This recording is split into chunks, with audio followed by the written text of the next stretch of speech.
بسم اللہ الرحمن الرحیم۔ السلام علیکم ورحمۃ اللہ وبرکاتہ۔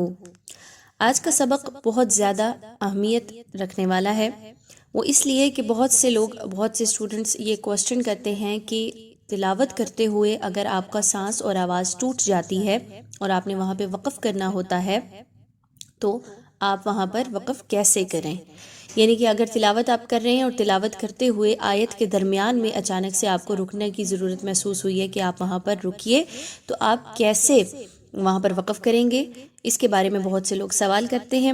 تو اس حوالے سے آج انشاءاللہ آپ کو بتایا جائے گا کہ وقف کیسے کیا جائے، کون سی حرکت پہ کیسے وقف کرنا ہے۔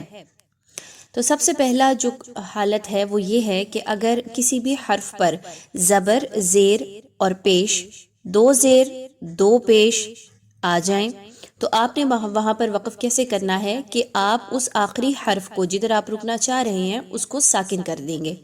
مثالیں ہم آپ کے سامنے موجود ہیں تاکہ آپ کو اچھے سے بات سمجھ آ جائے۔ تو سب سے پہلی مثال دیکھیے، لفظ ہے یوم الدین، اس کو آپ وقف کی صورت میں کیسے پڑھیں گے؟ یوم الدین۔ اسی طریقے سے زیر کے ساتھ الرحیمی، الرحیم، بیدہ الملک، کاف کے اوپر پیش آ گئی وقف کی صورت میں، کاف پر جزم لگائیں گے، ساکن لگائیں گے، بیدہ الملک۔ نیکسٹ آگے دیکھیں تو میم کے نیچے دو زیر ہے، یعنی تنوین آ گئی ہے دو زیر والی، تو وہاں پہ وقف کیسے ہوگا؟ سیم ساکن لگا دیں گے، میم کے اوپر جزم کا نشان ہو جائے گا، صیامن، صیام۔ آگے نون کے اوپر دو پیش کی تنوین ہے، دو پیش کی تنوین پر بھی وقف کیسے ہوگا؟ نون پر آپ نے جزم کا نشان لگا دینا ہے اور اس صورت میں وقف ہو جائے گا۔ مؤمنن، یہاں پر اگر سانس اور آواز توڑنی ہے تو مؤمنن کو مؤمن، ٹھیک ہے، اس میں بدل دیں گے۔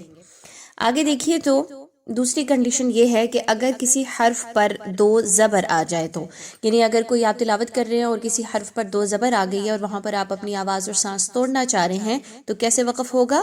آپ نے اس حرف کو جس پر دو زبر ہے اس کو الف مدہ میں کنورٹ کر دینا ہے، الف مدہ میں بدل دینا ہے، یعنی اس پر ایک زبر رہنے دیں اور آگے الف لگا دیں تو وہ الف مدہ بن جائے گا۔ مثال کے ذریعے سے سمجھتے ہیں، لفظ آپ کے پاس دو لکھے گئے ہیں سامنے، ابدن، اس کو جب وقف کریں گے تو دال الف زبر دا میں بدل دیا، ابدا۔ اگلا لفظ ہے مریضن، دو زبر تھی، ایک زبر اور الف میں بدلیں گے تو الف مدہ بن جائے گا، ضاد الف زبر ضا، مریضا۔ اس طریقے سے آپ کا دو زبر کے ساتھ وقف بھی ہو جائے گا۔ اگلی کنڈیشن یہ ہے کہ اگر آخری حرف پر کھڑا زبر ہو جائے، یعنی کہ اگر آپ تلاوت کر رہے ہیں اور وقف کرنا چاہ رہے ہیں اور آپ کا جو آخری لفظ آ رہا ہے، آخری حرف آ رہا ہے، اس پر کھڑا زبر ہے تو وہاں پر وقف کیسے ہوگا؟ وہاں پر وقف بہت آسان ہے، بالکل بھی آپ کو کسی قسم کی کوئی تبدیلی نہیں کرنی، بلکہ آسانی سے آپ اسی طریقے سے اس کو پڑھیں گے۔ مثال کے ذریعے سے سمجھتے ہیں، دو مثالیں آپ کے سامنے لکھی گئی ہیں، نصارا، یہاں پر اگر وقف کرنا ہے تو کھڑا زبر ہے، کھڑا زبر کو اسی میں ہی رہنے دیں گے اور وقف کر لیں گے، طہ، طہ، اسی طریقے سے اس کو پڑھیں گے، وقف کی صورت میں کوئی تبدیلی نہیں آئے گی۔ چوتھی حالت یہ ہے کہ اگر کسی حرف پر آپ وقف کرنا چاہ رہے ہیں اور وہ حرف ہا ہے، ٹھیک ہے، یعنی ہا، گول ہا کی بات ہو رہی ہے، اگر وہ ہا کا حرف ہے تو وہاں پر اگر اس پر کھڑا زیر ہے یا الٹا پیش ہے، کھڑے زیر یا الٹا پیش ہا کے نیچے، تو آپ وہاں پہ وقف کیسے کریں گے؟ آپ نے اس کھڑی زیر کو اور الٹے پیش کو آپ نے ہائے ساکنہ میں بدل دینا ہے، گول ہا میں بدل دینا ہے۔ مثالیں دو موجود ہیں ہمارے سامنے، بی ہی، اس کو جب آپ وقف کی صورت میں پڑھیں گے تو بی، یاد رکھیے آخر میں ہا ساکن کی آواز اچھے طریقے سے آنی چاہیے، عہدی ہی، اب اس کو آپ نے کیسے وقف کیا؟ عہدی، ٹھیک ہے۔ اسی طریقے سے الٹا پیش بھی آ جائے تو آپ نے اس گول ہا کو، آپ نے الٹے پیش والی ہا کو گول ہا میں بدل دینا ہے۔ اگلی حالت یہ ہے کہ اگر آخری حرف ہا نہیں ہے لیکن اس کے اوپر کھڑی زیر آ گئی ہے، یعنی اس کے نیچے کھڑی زیر لگا دی گئی ہے اور وہ آخری حرف ہا بھی نہیں ہے، تو آپ نے وہاں پہ وقف کیسے کرنا ہے؟ اس کو بھی آپ نے بالکل بھی نہیں بدلنا، اسی طریقے سے وقف کرنا ہے جیسے وہ جس حالت میں لکھی گئی ہے۔ مثال لے لیجئے، یا ہے اور اس کے نیچے کھڑی زیر لگا دی گئی ہے اور لفظ ہے یحیی، تو آپ نے اس پہ وقف کیسے کرنا ہے؟ جیسے وہ ہے ایز اٹ از رہنے دیں گے، کوئی تبدیلی نہیں آئے گی، یحیی، وقف اسی طریقے سے کیا جائے گا۔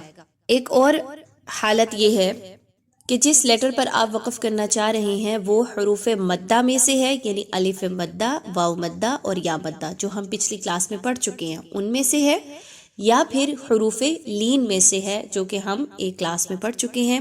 آپ وہ ویڈیوز جا کے دیکھ سکتے ہیں کہ حروف مدہ اور لین کون سے ہوتے ہیں۔ تو اگر ایسا لفظ آ گیا ہے کہ جہاں پر حروف مدہ اور حروف لین آ گئے ہیں، ان دونوں میں سے کوئی ایک، تو آپ نے وہاں پہ وقف کیسے کرنا ہے؟ آپ نے اس کو اسی طریقے سے رہنے دینا ہے، کسی قسم کی کوئی تبدیلی نہیں کرنی۔ مثال کے ذریعے سے سمجھتے ہیں، آمنو، آمنو سیم پڑھیں گے، راعینا، نون الف سے بننا، الف مدہ، اس کو ایز اٹ از رہنے دیں گے وقف کی صورت میں بھی۔ اسی طریقے سے یہدی، دال زیر یا دی، یا مدہ ہے، وقف کی صورت میں اسی طریقے سے پڑھیں گے، یہدی۔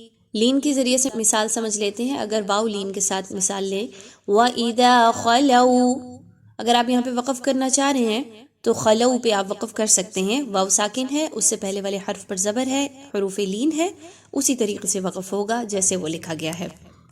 اگلی صورت یہ ہے کہ اگر آپ کے پاس جو آخری حرف ہے وہ پہلے سے ہی ساکن ہو اور آپ وہاں پر رکنا چاہ رہے ہیں، تو آپ نے اس میں بھی کوئی تبدیلی نہیں کرنی، اس کو اسی طریقے سے پڑھنا ہے۔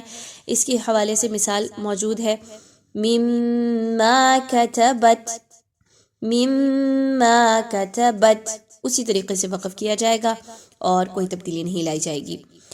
آخری حالت اس میں یہ آ جاتی ہے کہ اگر آخری حرف پر تشدید ہو، یعنی آخری حرف جس پر آپ وقف کرنا چاہ رہے ہیں اس پر تشدید موجود ہے اور کوئی حرکت زبر زیر پیش موجود ہے، تو آپ وہاں پہ وقف کیسے کریں گے؟ جزم تو لگائیں گے لیکن ساتھ میں اس کو بہت مضبوطی کے ساتھ اور سختی کے ساتھ وقف کریں گے، جیسا کہ بالحق، بالحق، اب یہاں پہ بہت مضبوطی کے ساتھ وقف کیا جا رہا ہے، بالحق ایسے وقف نہیں ہوگا بلکہ قاف کو بہت سختی کے ساتھ مضبوطی کے ساتھ پڑھنا ہے۔